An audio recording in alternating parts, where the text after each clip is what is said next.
구설에 자주 올랐던 대통령의 출근길 약식 회견이 갑자기 중단됐습니다. 대통령실은 코로나19 확산을 이유로 들었습니다. 야권은 핑계라고 했습니다. 민감한 현안에 답하기 어려운 게 아니냐라고 주장을 했습니다. 윤석열 대통령에 대한 여론은 계속 나빠지고 있습니다. 오늘 발표된 결과를 보면 지지율이 30%대로 떨어졌습니다. 부정평가는 더 올랐습니다. 취임 2달 만에 30%대까지 내려간 건 역대 정부를 봐도 드문 일입니다. 먼저 소통 창구 하나를 닫은 대통령실 소식부터 전해드립니다. 최수영 기자입니다. 오늘 윤석열 대통령은 도어 스태핑 없이 출근했습니다. 오전 9시쯤 예정이었는데 1시간 전에 돌연 취소됐습니다. 대통령실 기자단 내에서 코로나 확진자가 늘어나 감염 우려가 커졌다는 이유입니다. 대통령실은 기자실에 코로나가 확산됨에 따라 도어 스태핑을 잠정 중단한다고 공지하며 대통령 집무실과 기자실이 분리돼 있지 않아 감염병 확산에 취약한 점을 감안했다고 했습니다. 특히 경호처와 국정상황실이 기자실 폐쇄 등 강력한 방역 대책을 주장한 것으로 알려졌습니다. 하지만 이미 코로나 상황을 감안해 전날 도어 스태핑을 자율 취재에서 풀단 취재로 변경하기로 결정했습니다. 풀단은 소수의 취재진이 대표로 가는 방식인데 이마저 취소한 겁니다. 야당에선 코로나 확산은 표면상의 이유일 뿐 대통령 지지율 하락 등 민감한 현안에 답하기 부담스러워 도어 스태핑을 잠정 중단한 것 아니냐는 주장도 나왔습니다. 그건 말도 안 되는 변명이고요. 실언들이 지지율 저하로 이루어진다고 하는 평가를 하신 것 같은데 조금 더 정제된 방식으로 방법을 고민하겠다 이렇게 발표하시는 게 솔직하지. 대통령실 관계자는 고민이 많았지만 건강과 안전을 우선하기로 했다며 확대 해석엔 선을 그었습니다. 그러면서 대통령은 누구보다 도어 스태핑에 대한 애정이 강하다고 덧붙였습니다. 대통령실은 앞으로 대변인실 브리핑을 서면 브리핑으로 전환하고 대통령 일정도 풀단 취재를 최소화하고 전속 직원을 통해 사진 등을 제공할 방침입니다. 코로나 확산세를 고려한 선제 조치라지만 소통 창구가 좁아지는 건 불가피합니다. 도어 스태핑은 코로나 확산세가 가라앉으면 재개할 방침입니다. JTBC 최수연입니다. 대통령의 지지율 하락은 수치로 분명히 나타납니다. 30%대의 지지율을 기록한 여론조사 결과가 오늘 하루에만 3번 나왔습니다. 비슷한 시기 전직 대통령들과 비교해봤습니다. 확실히 빠른 하락세입니다. 그 이유를 강희연 기자가 취재했습니다. 오늘 발표된 리얼미터 여론조사 결과입니다. 윤석열 대통령의 국정 수행을 어떻게 평가하는지 물었더니 잘한다는 응답이 37%, 잘 못한다는 응답은 이보다 20%포인트 높은 57%였습니다. 같은 조사에서 한 달 전과 비교해보면 약 15%포인트 줄었습니다. 2주 전 부정평가가 긍정평가를 앞지른 후 격차가 더 벌어지고 있는 겁니다. 일주일 전과 비교해보면 모든 연령대에서 긍정평가는 줄었습니다. 특히 20대에서 가장 큰 폭인 12.9%포인트가 빠졌습니다. 핵심 지지층이라고 할 수 있는 국민의힘 지지층과 보수층에서도 지지율이 하락했습니다. 일주일 전보다 각각 10.7%포인트와 14.5%포인트가 줄었습니다. 여기에 오늘 나온 다른 여론조사에서도 모두 30%대 지지율이 나왔습니다. 한국사회여론연구소 여론조사에선 긍정평가가 34.5%, 넥스트리서치 여론조사에선 36.3%를 기록했습니다. 과거 다른 대통령과 비교해봐도 빠른 하락세입니다. 취임 후 지지율이 30%대까지 내려가는 시간을 따져봤더니 문재인 전 대통령은 약 2년 5개월, 전직 대통령 박근혜 씨는 약 1년 10개월이었습니다. 여론이 급속도로 나빠진 배경으론 고물가 등 경제 상황과 여러 인사 논란, 또 이준석 대표 징계 등 당내 갈등 상황이 원인으로 꼽히고 있습니다. 민주당은 공세 수위를 높였습니다. 내각 인사 참사, 검찰 측근 중용, 지인과 비선 논란 등에도 오만과 불통, 독선으로 폭주하는 대통령의 태도에 대해 국민께서 엄중한 경고장을 내민 것입니다. 대통령실은 민생과 관련한 기본적인 국정을 잘 챙겨나가겠다는 입장이지만 지지율을 반등시킬 뾰족한 해법은 내놓지 못하고 있습니다. JTBC 강연입니다. 네, 이처럼 지지율 하락의 주요 원인으로 인사 문제가 꼽힙니다. 그런데 오늘 윤석열 대통령은 국회 인사청문회를 거치지 않은 금융위원장의 임명을 강행했습니다. 청문회 패싱 네 번째입니다. 앞서 공정거래위원장 후보자는 자진 사퇴, 낙마도 네 번째입니다. 연지환 기자입니다. 윤석열 대통령이 김주현 신임 금융위원장에 임명장을 전달했습니다. 금융위원회 위원장에 임함 2022년 7월 11일 대통령 윤석열. 김 위원장은 국회 인사청문회를 거치지 않은 첫 번째 금융위원장이 됐습니다.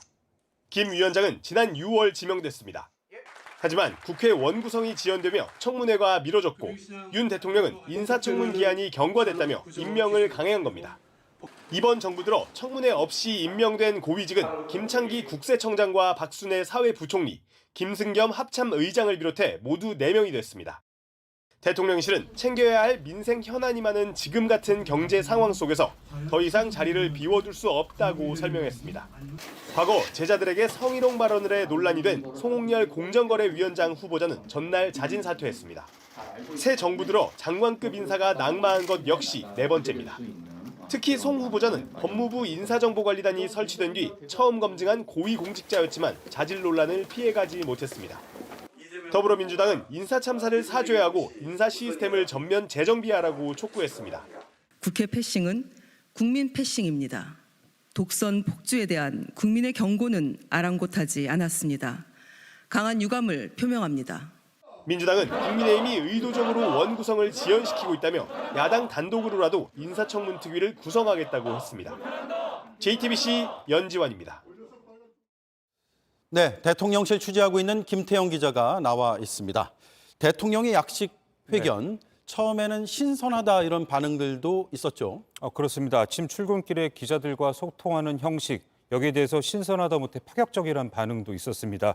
윤 대통령 역시 이에 대한 의지가 상당한 걸로 전해지고 있는데요. 실제로 취임 2달간 윤 대통령은 모두 24차례 도어 스태핑을 했습니다. 네.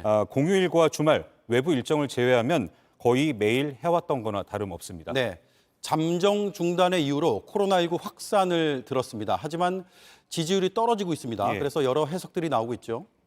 네, 현재 대통령실 기자실에 확진자가 여러 명 발생한 건 사실입니다. 이 때문에 대통령도 기자들과의 접촉에 유의해야 하는 상황이란 것도 타당한 이유로 보입니다. 네. 다만 약식 기자회견 운영은 코로나 상황과 연계해서 단계적으로 축소 그리고 중단의 단계를 밟아도 됐습니다. 실제 기자들과 이 풀단, 그러니까 소수 기자들을 대표로 보내는 방식으로 도어 스태핑을 운영한 걸로 당초 논의가 됐었습니다. 그런데 오늘 이 방식마저 안 한 걸로 공지가 됐고 대통령실 브리핑까지 서면으로 대체가 된 상황입니다. 취재 경로가 갑작스럽게 상당 부분 막히게 된 결과로 이어지고 있는 겁니다. 네. 도어 스태핑뿐만 아니라 대통령 공식 일정을 챙기는 기자단의 풀단 운영도 최소화한다는 건데 당장에 오늘 기획재정부에 대통령 첫 업무 보고가 있었지만 영상과 사진 전부 없는 상태입니다. 그렇군요. 약식 회견에서 대통령의 정제되지 않은 발언도 꽤 많이 나왔거든요. 그래서 이 역시 지지율을 떨어뜨리는 요인이 아니냐라는 분석도 있었죠. 그렇습니다. 지난주 상황부터 다시 짚어보도록 하겠습니다. 인사 논란에 대한 윤 대통령의 반응 상당히 날카로웠습니다. 직접 들어보겠습니다. 네. 그럼 전 정권에 지명된 장관 중에 이렇게 훌륭한 사람 봤어요? 또 다른 질문. 다른 정권 때하고 한번 비교를 해보세요. 사람들의 가질이나 이런 거를. 네, 같은 날인데 박순애 사회부총리 겸 교육부 장관 임명장 수여식에서 윤 대통령 발언도 한번 볼 필요가 있겠습니다. 도어 스태핑은 아니었지만 오전 인사 논란에 대한 발언 직후 있었던 발언인 만큼 연장선상에서 볼 수 있을 것 같은데요. 역시 들어보겠습니다. 네. 임명이 늦어져가지고 언론에 또 야당에 공격받느라 고생 많이 했습니다. 소신껏 잘 하십시오. 네, 저 발언도 기억이 나는군요. 네, 이 박순애 부총리에게 제기됐던 음주운전 논란 등 언론의 검증 보도를 공격이라고 얘기를 한 겁니다. 여기에 차츰 떨어지는 지지율에 대해선 개의치 않는다는 발언을 여러 차례 했었습니다. 가장 최근인데 스페인 순방을 다녀와서 했던 첫 도어 스태핑 발언 한번 보겠습니다. 네. 저는 뭐 선거 때도 선거운동을 하면서도 지지율은 별로 유념치 않았습니다. 별로 의미가 없는 것이고. 네, 지난주 초반 이틀간 윤 대통령 발언을 지켜봤던 국민 입장에선 충분히 제기할 수도 있는 비판인데 여기에 대해서 받아들이기 어렵다는 듯한 태도로 비춰졌을 가능성이 있습니다. 네, 그래서 대통령의 약식 회견이 소통보다는 대통령의 일방적인 주장을 전하는 창구가 아니었느냐 이런 비판들이 나왔거든요. 네, 그래서 지난 24차례 도어 스태핑 전체 발언을 쭉 한번 살펴봤습니다. 특히 인사 논란 관련 발언에서 크게 두 가지 특징을 볼 수 있었는데요. 우선 앞서도 전해드렸지만 문재인 정부와의 비교입니다. 한번 들어보겠습니다. 뭐 과거에 민변 출신들이 아주 뭐 도배를 하지 않았습니까? 네, 또 하나의 특징은 인사 논란에 대한 비판에 대해서 대체로 해당 인사를 두둔하는 듯한 발언입니다. 이 역시 한번 들어보겠습니다. 글쎄 뭐 음주운전도 뭐 언제 한 거면 뭐 도덕성 같은 거를 다 따져봐야 되지 않겠습니까? 음주운전 뭐 그 자체만 가지고 얘기할 것이 아니고. 네, 물론 모든 인사 관련 질문에서 이렇게 답변을 했던 건 아닙니다. 또한 이런 발언들이 논란이 되기 때문에 도어 스태핑을 그만둬야 한다는 얘기도 아닙니다. 이 소통의 차원에서 의미가 있기 때문인데 다만 몇몇 발언들의 내용과 전달되는 방식이 소통보다는 불통의 이미지를 부각시켰고 이런 과정이 쌓이면서 여론을 악화시키는 하나의 계기가 되지 않았냐 이러한 분석도 나오고 있습니다. 네, 소통이라는 게 방식도 중요하지만 그 내용도 역시나 중요한 것 같습니다. 김태형 기자 잘 들었습니다.